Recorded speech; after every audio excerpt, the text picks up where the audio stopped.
ametupenda, ametulinda, ametukirimia kibali na nafasi ya kuendelea kuishi mpaka masaa kama haya. Tuna kila sababu za kumshukuru Mungu na pia kumtukuza, kwa maana ndiye mwenye nguvu na ndiye mwenye uwezo. Studio ni Pastor Isaac wa Holy Way Ministries, kipindi ni kweli siku za mwisho. Ninakaribisha katika jina la Yesu Kristo, nikiwa na matumaini kwamba umeshinda vyema mahali umeshinda kwa rehema zake Bwana. Wiki iliyopita hatukuweza kuonana na kwa ajili ya mambo madogo tu, lakini nashukuru Mungu kwa maana hata kama kwa leo pia tumechelewa, lakini nashukuru Mungu kwa maana ametupa nafasi ya kukutana katika studio hizi kwa ajili ya kuendelea kushiriki neno la Bwana. Bila kupoteza muda, tutaweza kumshukuru Bwana kwa njia ya maombi, alafu tutakuwa tunaingia kusikia neno la Bwana la siku ya leo, na itakuwa ni baraka katika jina la Yesu Kristo. Kabla tuombe, ninakumbusha Mungu aliyekutunza mpaka leo anakupenda sana, na mawazo ambayo anakuwazia ni mawazo mema, mipango ambayo uko nayo juu ya maisha yako mipango mema kabisa. Kwa hiyo mtumaini yeye, muamini yeye. Kama kuna mambo yanakusumbua, jiweke kwa Bwana, atayatenda, maana ndiye mwenye nguvu zote. Nasoma kitabu cha Maombolezo tano mstari wake ni wa 21, alafu tutakuwa tunaomba. Maombolezo 5:21, alafu tutakuwa tunaomba. Bwana, utugeuze kwako, nasi tutageuka. Zifanye mpya siku zetu kama siku za kale. Tuombe. Baba, katika jina la Yesu Kristo, Mungu shemelele, tunasema ni asante kwa maana na fadhili zako. Asante kutupenda, asante kutulinda, asante kutukirimia kibali na nafasi ya kuendelea kuishi mpaka masaa ya Bwana. Uinuliwe na utukuzwe kulinda studio hizi, watangazaji na hata wasikizaji Bwana. Nasema ni asante kwa nafasi hii ambayo umetukirimia kutana kusikia neno lako. Jehova, sifa na utukufu zikurudie.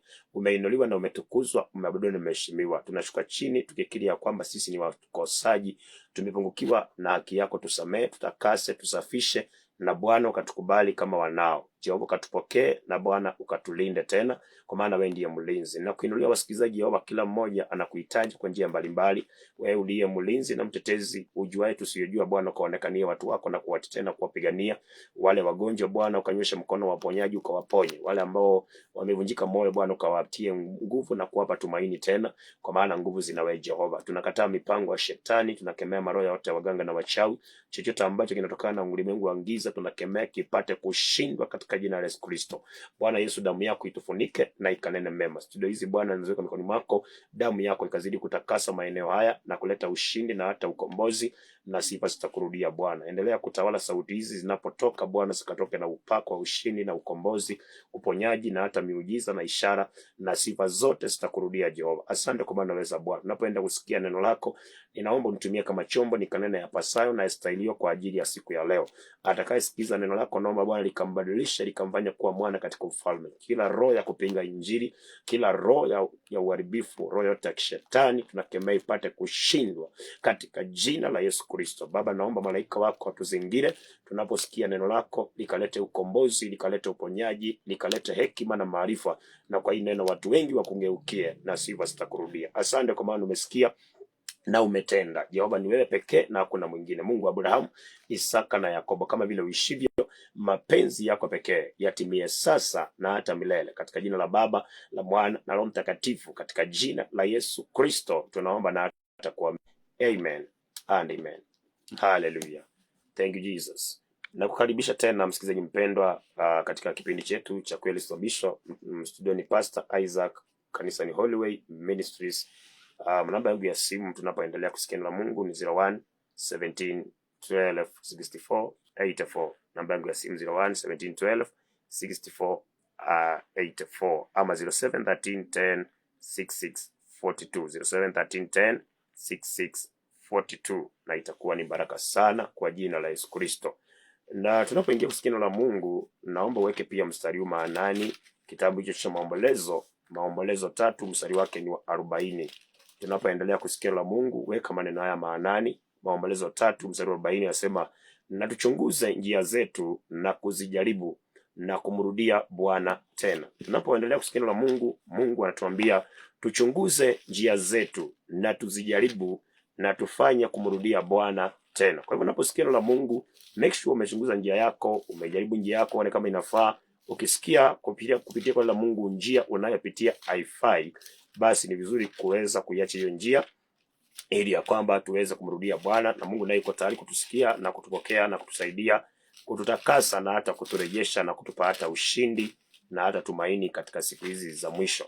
Na Mungu anatuita sote, anasema tuchunguze njia zetu na pia kuzijaribu na tufanye kumrudia, na yeye atatusaidia, kwa maana ndiye mwenye mamlaka na ndiye mwenye uwezo na ndiye mwenye nguvu zote. Hajawahi kushindwa na hakuna siku ambayo atashindwa hata siku moja. Ndiye Mungu mwenye nguvu na ndiye mwenye uwezo wote na ndiye mwenye mamlaka yote. Somo ambalo nimekuletea siku ya leo, watu wengi tunatamani kuona ushindi, watu wengi tunatamani kuona mema na tunayatafuta kila wakati, lakini kuna vitu viwili ambavyo ni vizuri sana uvishughulikie kama ungependa kuona mema, kama ungependa kuona msaada wake Bwana, ungependa kuona ushindi katika maisha yako. Kuna vitu viwili lazima uvishughulikie sana, vinaitwa kiburi na tamaa. Kiburi na tamaa ni vitu ambavyo vinatesa watu wengi sana, ni vitu ambavyo ama ni tabia ambazo zinazuia watu wengi sana mema, zinazuia watu wengi sana ushindi, zinazuia watu wengi sana mafanikio, na zinafanya watu wengi wanaingia vilio ambavyo hawangeingia hata kidogo. Kwa hivyo tunaongea kuhusu kiburi na tamaa, pride and lust. Ni vitu viwili ambavyo au ni tabia mbili ambazo zinazuia mema, zinazuia ushindi, zinazuia mazuri katika maisha ya mwanadamu. Na Mungu angependa sana kutusaidia, lakini kiburi kinaleta mashida, kinaangusha maisha yetu. Kiburi kinaleta mateso, kinaleta vilio, kinaondoa ushindi. Alafu tamaa inafanya kwamba tunakosa yale mema ambayo Mungu ametuumbia, kwa sababu Mungu anapoumba mwanadamu anaweka mwanadamu katika mipangilio fulani, anaweka mwanadamu katika hatua fulani za kimaisha na ama mipaka fulani katika maisha ya mwanadamu. Na mtu asipoishi katika ile mipaka Mungu amemwekea, anapoingia na tamaa, sasa anakuwa ameondokea msaada wa Bwana, anakuwa yuko mbali na ushindi, anakuwa yuko mbali na uzuri wake Bwana. Kwa hivyo katika tu kusikiliza haya maneno machache, naomba ujitafakari, ujiulize, kiburi na tamaa, wewe viko pande gani katika maisha yako? Unaweza kuwa unatamani kuona ushindi, lakini umezuiliwa na kiburi. Unaweza kuwa unatamani kuona baraka, lakini umezuiliwa na tamaa, haujui kuishi katika mipaka Mungu aliyokuwekea. Wewe ni mtu ambaye unashughulika sana na mambo makubwa, mambo yanayoshinda uwezo wako, mambo ambayo kwa beyond your power. Unakuta kwamba hiyo inaitwa ni tamaa. Sasa unakuta kwamba kwa sababu hiyo mateso yanaingia, kwa sababu mtu wa tamaa hawezi kuona ushindi. Mtu ambaye ameingiwa tamaa, Mungu hawezi kumsimamia. Mungu anataka mtu ambaye ni mnyenyekevu na anajifunza kutosheka. Kwa hivyo as much as tunaongea kuhusu kiburi na tamaa, maneno ya kuweka badala ya tamaa ama badala ya kiburi tunahitaji humbleness, na badala ya tamaa tunahitaji contentment. Tukikuwa humbled na tuwe contented, tutaona ushindi kwa haraka sana. Mtu mnyenyekevu na mtu ambaye ametosheka, ameridhika, anaishi kwa mipaka ambayo Mungu amemwekea, huyo ni mtu ambaye atabarikiwa, atakuwa na furaha, atakuwa na amani, atakuwa na ushindi, na mwisho wake atapata uzima wa milele. Katika maneno ya kutanguliza, kitabu cha Methali 18, Methali 18 mstari wake ni wa 12, maandiko yanasema, kabla ya uharibifu moyo wa mwanadamu ujivuna, na kabla ya heshima utangulia unyenyekevu. Kabla ya uharibifu moyo wa mwanadamu huwa unajivuna. Uharibifu unaletwa na kiburi. Moyo unapojivuna, kiburi kinatawala moyo wa mwanadamu, hapo ndipo uharibifu huwa unaingia maishani. Na Mungu anasema kabla ya heshima, ndio mtu apate heshima, apate kutukuka na kutukuzwa, anahitaji unyenyekevu. Kwa hivyo lazima tung'ang'ane tuondoe kiburi na kinakanga ndani ya moyo. Unaweza kuwa huku nje wewe ni mpole, mtulivu, lakini moyo wako una kiburi. Moyo umebeba kiburi. Kwa hivyo kiburi sio kinaonekana kwa watu wengi, akionekani. Watu wengi kiburi kimejificha ndani kwa ndani. Ndio maana Mungu amesema kabla ya uharibifu moyo wa mwanadamu huwa unajivuna, unaingiwa na kiburi, unaingiwa na majivuno fulani. Sasa mtu moyo ukijivuna, sasa unakuta kwamba kuna watu ambao wewe huwezi kuwajali, kuna watu ambao huwezi kuwasikiliza, kuna watu ambao ukiwakosea huwezi kuomba msamaha. Wakati mtu wa moyo wake una kiburi, anadharau watu fulani, anabagua watu fulani, anajisikia sana, anakuwa mtu ambaye anajivuna sana kwa mbele za watu fulani, kwa sababu kiburi kimetawala moyo wake. Na mtu kama huyo hawezi kufanikiwa, atapata uharibifu. Tunakosa mema kwa sababu asilimia kubwa imeingiwa na kiburi. Unakuta kwamba kuna mambo madogo madogo sana ambayo ungekubali tu, lakini unakuta unakataa kabisa. Kuna mtu ambaye ungemwambia tu pole, ungemwambia tu naomba msamaha, lakini unakuta kwamba umekata kabisa, umekataa. Moyo wako umefura kabisa, unasikia mimi siwezi omba msamaha, mimi siwezi kusikiza fulani, mimi siwezi kuongea na fulani. Hiyo inakuwa ni kiburi kiko ndani ya moyo, na hapo ndipo Mungu anasema kuna kuja na uharibifu. Ni vizuri mpendwa, tuwe watu wenyekevu. Hata kama una kazi, una kini, una maarifa, una nguvu fulani, we are nothing minus God. Sisi ni bure bila Mungu, na hakuna kitu tunaweza. Kama kuna kitu tumeweza, ni Mungu ametuwezesha. Kama kuna kitu tunacho, ni Mungu ametupa. Kama kuna hekima tunayo, ni Mungu ametupea watu wa Mungu. Usikubali moyo wako utawaliwe na kiburi.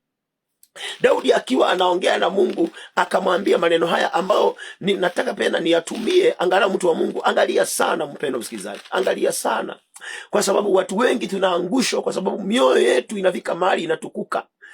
Kabla nisome ya Daudi, kuna maneno ambayo Mungu alikuwa anatumia Musa kuongea na wana wa Israeli. Akawa anawaambia kwamba wakishafika huko na wakamiliki, wakakule, wakashibe, akawaambia mioyo yenu isitukuke, mioyo isitukuke. Wakati mwingine mioyo yetu imeshatukuka, tunajisikia sana. Unakuta kwamba unajisikia sana mpaka unawadharau watu. Unasikia kina fulani hawana maana, kina fulani hawezi kunitishia, hawezi kuniambia kitu, si lazima nimlipe, si lazima hata nimwombe msamaha. Yani hiyo inakuwa ni moyo wako umetukuka, kwa sababu kuna vitu fulani unasikia uko navyo. Na kumbe mpendwa, there is nothing we have. Hakuna kitu tuko nacho, hakuna hata kidogo. Sisi duniani mpendwa, tuko uchi. Nitakusomea maandiko ambayo yanaonyesha mambo haya mpendwa. Kabla hayo nisome kwanza ya Kumbukumbu ya Torati 8. Mungu akawa anaambia wana wa Israeli maneno haya. Kumbukumbu ya Torati 8 mstari wake ni wa 12. Akasema, angalia utakapokuwa umekula na kushiba na kujenga nyumba nzuri na kukaa ndani yake, na makundi yako ya ng'ombe na kondoo yatakapoongezeka, na fedha yako na dhahabu yako itakapoongezeka, na kila kitu ulicho nacho kitakapoongezeka, basi hapo moyo wako usiinuke ukamsahau Bwana Mungu wako aliyekutoa katika nchi ya Misri, katika nyumba ya utumwa. Moyo wako usiinuke. Watu wengi mioyo imeinuka mpaka tumekuwa na kiburi ambacho kimezaa madharau, kiburi ambacho kimezaa matukano, kiburi ambacho kimezaa yani ile kudiscriminate watu, ukabila. Kiburi kimezaa mpaka chuki ndani yetu. Unasikia kwamba au kuna watu wewe unasikia hawana maana yoyote, kwa sababu moyo wako umetukuka. Na kumbe mpendwa, when you think you are there, you are no longer there. You have not made it. Hakuna mwanadamu duniani amefika.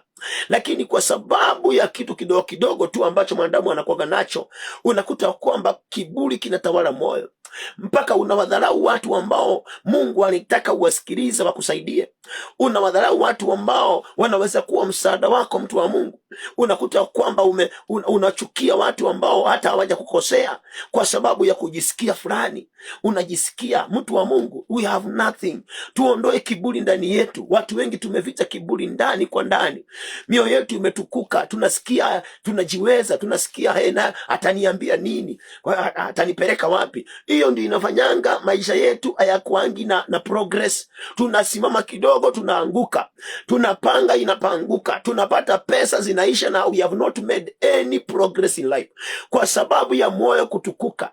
Moyo unapotukuka, Mungu amesema kabla ya uharibifu moyo ujivuna, na kile kinafanya moyo unajivuna is a pride that rests in the people's heart. Chunguza moyo wako mpendwa, search your heart. Ondoa kiburi. Kama kuna kitu uko nacho, ni vizuri ujua kwamba you have nothing. Hauna kitu. Hata kama ni cheo, usisahau ni juzi tu Mungu ameambia Waisraeli, msije mkasahau ya kwamba mulikuwa watumwa. Usisahau mpendo, ni juzi ulizaliwa kama mtoto mdogo na wewe umekuwa mtu mzima tu. Mungu amekuhurumia. Sasa kama umesaidika, usiwadharau watu.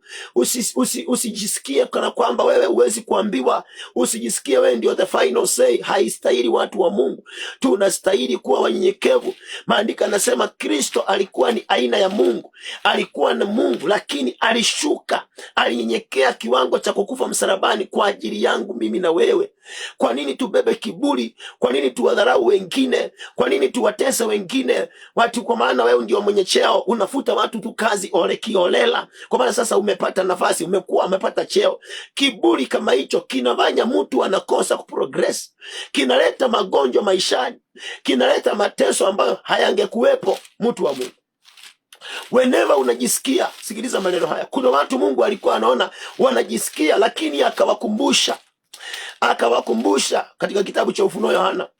Kuna masaa mwanadamu unaweza kufika mahali usikie mimi ndiye, sihitaji fulani, hata si lazima niongee naye, hawezi kunitishia, atanipeleka wapi, atanifanya nini. Kuna masaa mtu ujisikia hivyo, mpendwa. Lakini watu wa Mungu, hiyo yote unapojisikia ukajua kwamba you are heading to destruction, ni vizuri kujirudisha na kunyenyekea na kutambua kwamba ni juzi nilikuwa natambaa, ni juzi nilikuwa na sijui kuongea, ni juzi nilikuwa hata kuandika sijui. Sasa kama nimejaliwa, ni Mungu, sio mimi. It is God. Mungu nimedhamini msaada wake. I must have an humbled heart. Niwe na moyo unyenyekevu, mtu ambaye anaweza kuwasikiliza wengine, mtu ambaye sio the final say, unaweza kusikiliza mawaidha ya watu, mtu ambaye unaweza omba msamaha, mtu ambaye unaweza kushuka chini hata wakati umekosewa, hata wakati unasikia umefanyiwa, unaweza kushuka chini ukasikiliza mwenzako. Kuna watu nakutaka kiburi kimetujaa. Ukikaa kikao na watu unasema wewe acha kuongea, wewe unaongea uko na nini? Wewe hata hakuna kitu uko nayo. Hiyo kiburi inafanyanga Mungu anaachilia uharibifu maishani. Hata kama unasikia wewe uko na kitu na mtu hana kitu, kama ameambiwa aongee, wacha aongee. Usimnyamazishe kwa maana hana kitu. Usiseme fulani tukimuita atatupea nini. Hiyo ni kiburi cha moyo, ndio kinafanya watu wanajivuna, na kule kujivuna kunafanyanga Mungu ana reduce maisha yetu, anayashusha, mema yanaondolewa. Hata kama mtu hana pesa na wewe uko nazo, kama anastahili kwenye mkutano wenu, wewe muite. Pesa sio kitu. Unaweza kuwa na pesa na una akili, na mtu mwingine hana pesa na ako na akili, aongee, akupe mawaidha yatakao kusaidia kutumia fedha zako. Kwa hiyo usiwahi mdharau mtu kwenye mkutano wenu kwa maana hana uwezo, hana kitu. Hiyo inakuanga ni kiburi, na kwa sababu hiyo unakuta kwamba kila tunachokipanga hakifanikiwi, kwa sababu kiburi kinaleta uharibifu. Pride inaleta destruction. Whatever you lift, it is tear down. Whatever you lift, it is destroyed, kwa sababu the heart is full of pride. Mungu anatafuta wanyenyekevu wa moyo ili ya kwamba awainue. Akakuwa anaona watu wengine wanajisikia. Kitabu kile cha Ufunuo Yohana 3, sikiliza maneno haya. Alipokuwa anaandika kitabu kwa kanisa la Laodikia, akasikia watu hawa wakawa wanajisikia sana. Sikiliza kitabu kile kitabu kile cha Ufunuo Yohana, Revelation 3 verse number 17, anasema kwa kuwa wasema mimi ni tajiri, nimejitajirisha, wala sina haja ya kitu, nawe ujui ya kuwa wewe mnyonge na mwenye mashaka na masikini na kipofu na uchi. Wakati wote unajisikia you are full of yourself, unajisikia you are bragging, unasikia fulani atanipeleka wapi, ataniambia nini, mimi niko na pesa, niko na watu sitishiki mimi. Mungu anakuambia usisahau. Yani bila Mungu, mimi na wewe msikilizaji, from me to you, president awe nani, bila Mungu sisi wote, Mungu anasema sisi wote ni watu ambao ni wanyonge kabisa. Wanyonge. Bila Mungu sisi ni wanyonge, hatujiwezi. Sasa hivi tunaelekea kulala, tukilala na Mungu aseme hata tuamsha, hata kama tuko na pesa, tuna masomo, hatuwezi amuka. Sisi ni wanyonge. Mtu wa Mungu, tuondoe kiburi, tuone msaada wa Mungu. Tuondoe kiburi, tuone vizuri mbele. Tuondoe kiburi, mipango yetu ifanikiwe. Tuondoe kiburi, tuone mafanikio, tuone progress katika maisha. Wakati wowote unajisikia, unajua wewe ni mtu wa mashaka. Saa hii ukaenda daktari akuambie uko na kansa, utakuwa na mashaka. Hata kama uko na pesa, utakosa amani. Sisi ni watu wa mashaka. Yani manake a bad news is always ahead of us. Mungu akusaidie. Najua hili litakuwa ngumu kwa wanadamu kunielewa. Mwanadamu yote ako duniani, hiyo ni kitabu cha Ayubu 14 mstari wa 1.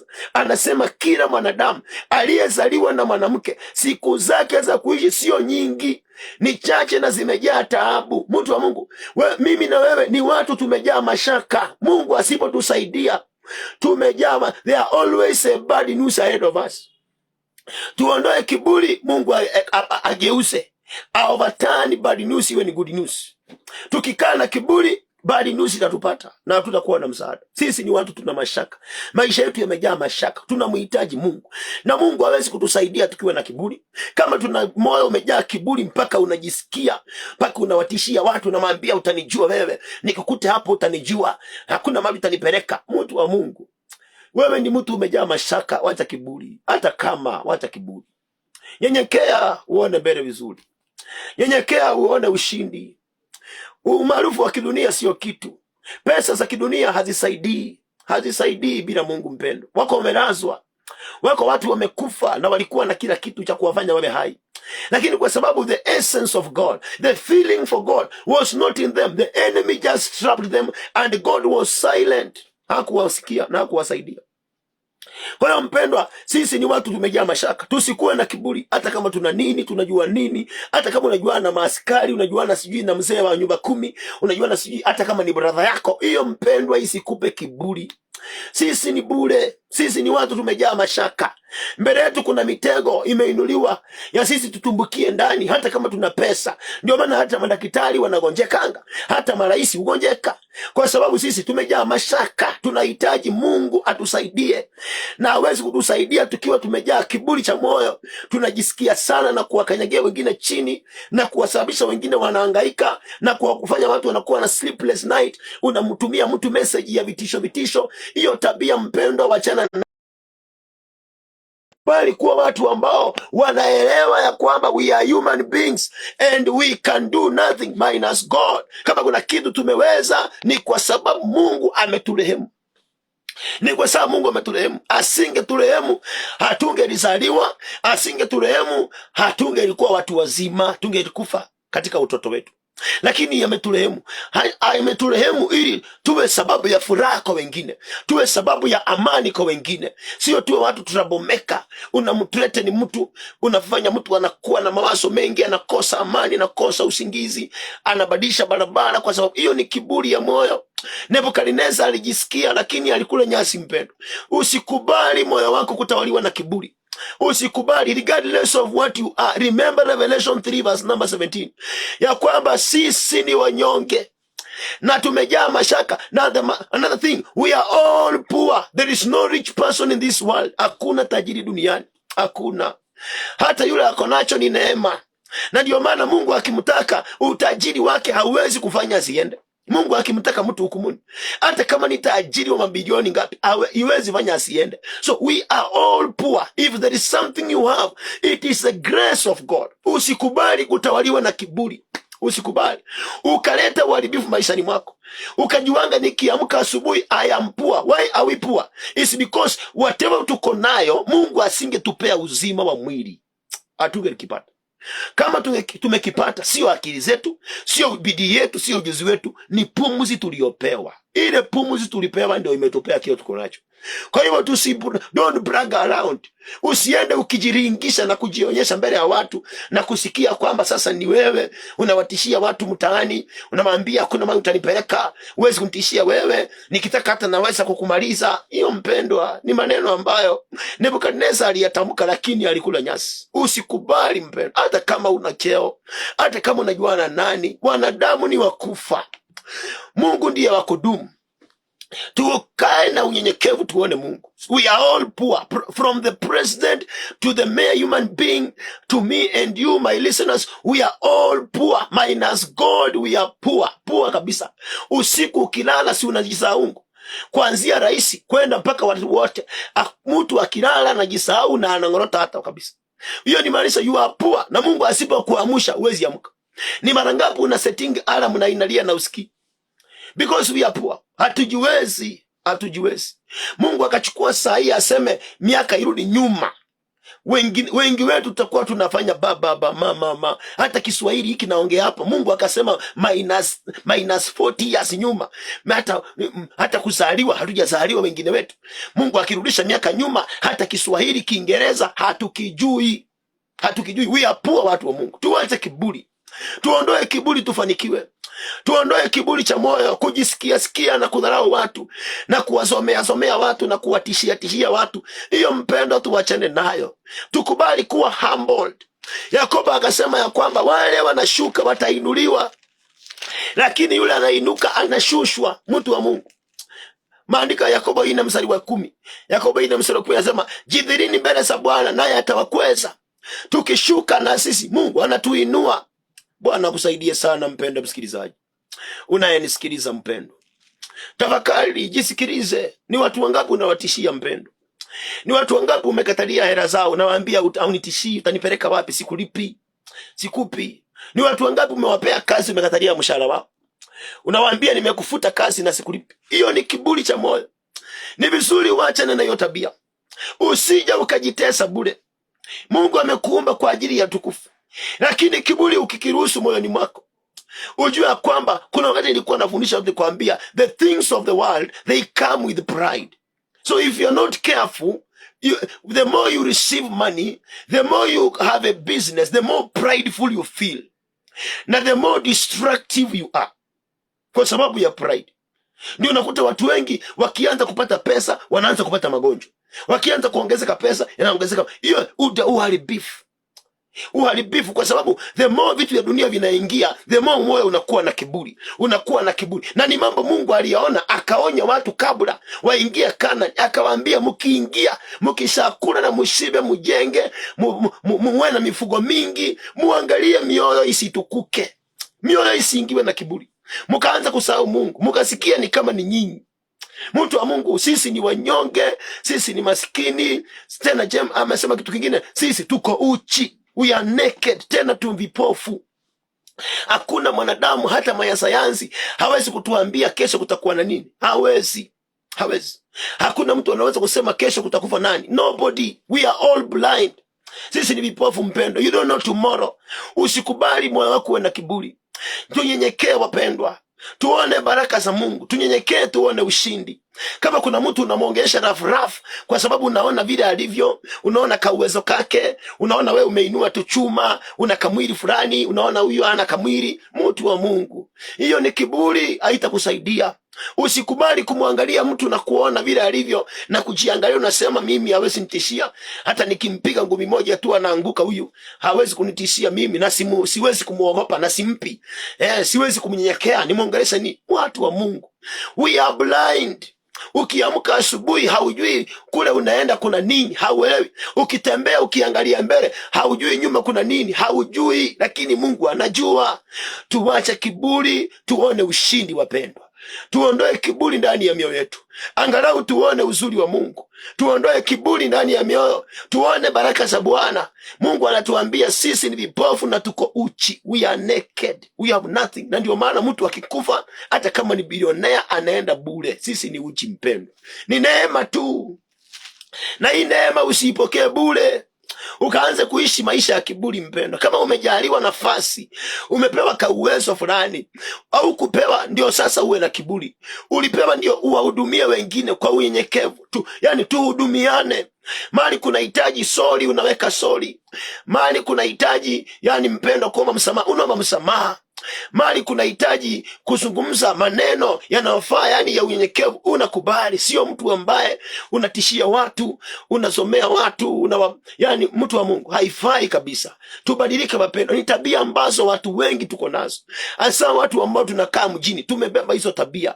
Tunajisikianga sana kwamba mimi fulani hata hawezi kuniambia kitu, hata nipeleka wapi, hata sitoi, hata sifanyi nini. Yani tunakuanga na hiyo tabia, lakini sio vizuri watu wa Mungu, si vizuri. Tunaharibu baraka zetu, tunafunga mafanikio yetu, tunafunga ushindi, tunafunga mema yetu mpendwa.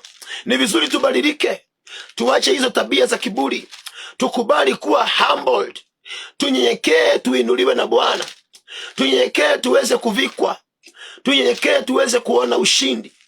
Hapo tu Ufunuo Yohana 3 mstari unaofuata amesema nakupa shauri, I am giving you a counsel. Mungu anatupea mashauri.